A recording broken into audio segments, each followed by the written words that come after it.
Coming up on Mountain News at 5:30, we're learning new information about Kentucky's unemployment system. A task force charged with reforming it met again today in Frankfort.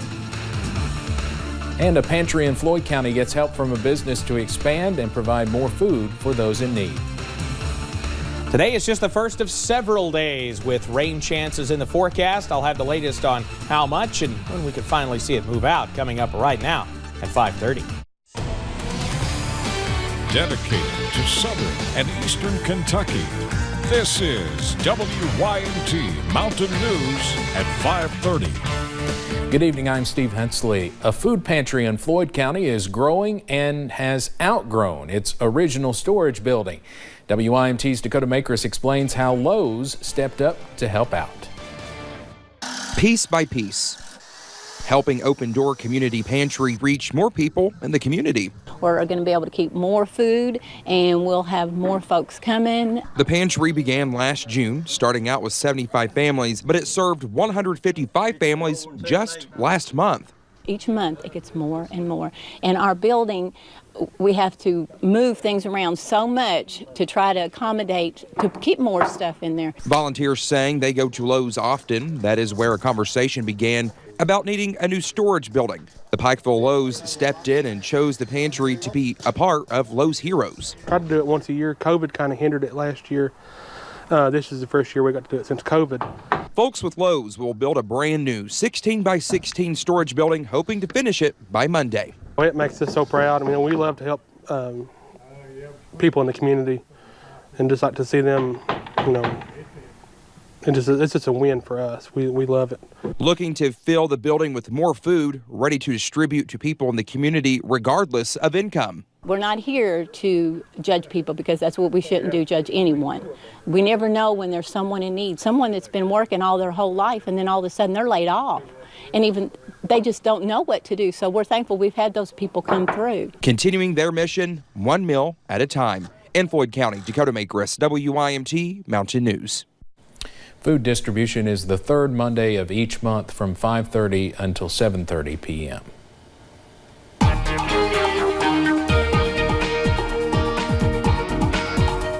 Watching showers move from southwest to northeast this afternoon and evening, giving us a chance for some more of that rainfall moving into the mountains. Mountain Parkway camera at Slade. The overcast, kind of the little bit of a dampness on the roadway there shows we've seen some showers in that area. London Corbin Airport, we've got rain on the runway, sitting at 60 degrees with that overcast continuing. Some of us got a little bit on the warmer side today. Jackson got up to 75, or excuse me, Jackson is currently at 65, Hazard's at 63, as is Prestonsburg, but a lot of us in those upper 50s to low 60s at this hour. Not a great day to be outside. You see what we're dealing with rainfall-wise throughout parts of Breathitt, Perry County, up through Wolf and Estill, Powell, into Lee counties as well as Owsley counties, and then we have another round starting to work in to the far southern part of the area, Whitley and Bell County as well. All part of a low pressure spinning over eastern Missouri, giving us a renewed chance for rainfall over the next day and a half or so. So keep that WYMT weather app handy as we head into tonight. Not only will you get the latest radar imagery, you get the latest updates from the WYMT weather team as well, including our latest forecast, which looks showery and cool over the next 24 hours or so. I'll have the details on that and when we'll finally start to see rain move out coming up in a little bit. Steve? Evan, thank you. State lawmakers had more questions for labor officials in the wake of unemployment issues since the early days of the pandemic. The Labor Cabinet is working to upgrade an antiquated system put into use more than 4 decades ago. Some lawmakers also had questions about state employees who may have looked at their own claims and if that was another example of fraud that has plagued the system. WYMT's Phil Pendleton sat in on those discussions and has more on what was said in Frankfort today. Present in the room. Kentucky lawmakers would like progress to move faster with solving unemployment problems, but they were told the reality is that may not be possible. Well, I think the quick solution is the wrong way. As the wheels of government typically move slow, so will the solution to problems that plague tens of thousands with unresolved claims. Part of that problem was Kentucky's outdated UI computer system. Everybody wants it done now because of the problems we're having. So I think to backtrack a little bit and weather through this the best we can. Kentucky will spend about $47 million on a new computer system that'll take about 2 years to completely bring online. But in the interim, I would add, we are taking every measure we possibly can to improve upon the existing system with fraud prevention measures and other efficiencies that we can find. And we're going to talk about this a little bit more. One lawmaker said that he's not satisfied with how the case was handled of state employees who gamed their own claims. How in God's name was this allowed to happen? What have you done to stop this? And how do we allow people to steal? That individual was dismissed from state service. The remainder of those individuals were reviewed for any appropriate personnel action.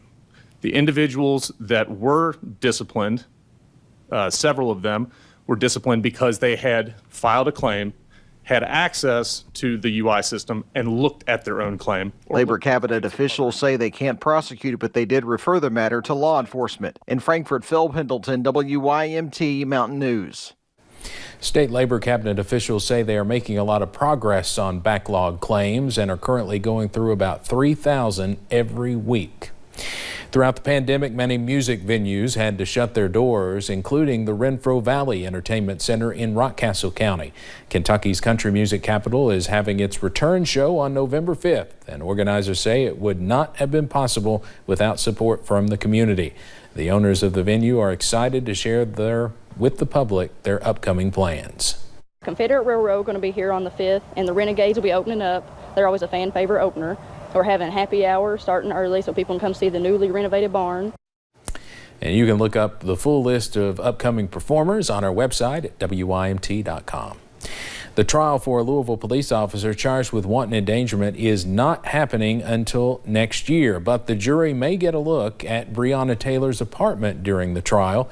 Brett Hankinson is charged with wanton endangerment in connection to the Breonna Taylor raid, accused of firing blindly into neighboring apartments. Neighbors are weighing in on the jury visiting where it all happened. I did walk around down there and I just looked at the apartment and the area just to see, because you know there's been a lot of different things said and I just wanted to look around and see for myself. It's not clear if Hankinson will make that visit to Breonna Taylor's apartment yet or not. Hankinson's attorneys pushed to move his trial out of Louisville, but that motion was denied. A former LMPD sergeant, John Mattingly, was shot by Breonna Taylor's boyfriend, Kenneth Walker, after he and former officer Miles Cosgrove broke down Breonna Taylor's door while serving a no-knock warrant. Walker shot Mattingly in the thigh. Mattingly and Cosgrove fired back. It was one of Cosgrove's shots that killed Breonna Taylor. John Mattingly accuses Kenneth Walker's attorney of lying to the media in a new defamation lawsuit. Tyson Foods, one of the world's leading protein companies, is expanding its operations into Bowling Green's Kentucky Trans Park. The company is expected to build a 400 square foot facility. The total anticipated economic impact of this expansion will exceed nearly $3 billion during the next decade. This is something that Warren County has been looking forward to for a long time, a type of company and industry that they have wanted in their industrial park. And this is one that I know the community is incredibly excited about. You just think, I mean, the Lieutenant Governor will talk about the biggest investment ever in Todd County, where I was yesterday. This is the biggest investment in Warren County. The company expects to begin production in late 2023. Governor Beshear has been talking about the huge amount of investments pouring into the state for months, and that continued today in Lincoln County. The opening of the new Pittman Creek Wholesale Distribution Center is the culmination of a $15 million investment into the county that created 60 additional jobs. The governor says it's investments like the one Pittman Creek made that do more than just help Kentucky's economy. It helps Kentucky families. In spite of progress in the pandemic, an all clear still remains elusive, and the holidays are not without COVID risk. As cases of the Delta variant decline, eyes turn to the Lambda variant, now spreading widely across South America, infecting people in more than 40 states. The Lambda variant has been detected, but is not widespread, at least not in Louisville wastewater tests. To honor the legacy of the late Chief Deputy Bobby W. Davis, community leaders in Knott County held a bridge dedication ceremony today. WYMT's Chas Jenkins has reaction from friends and family.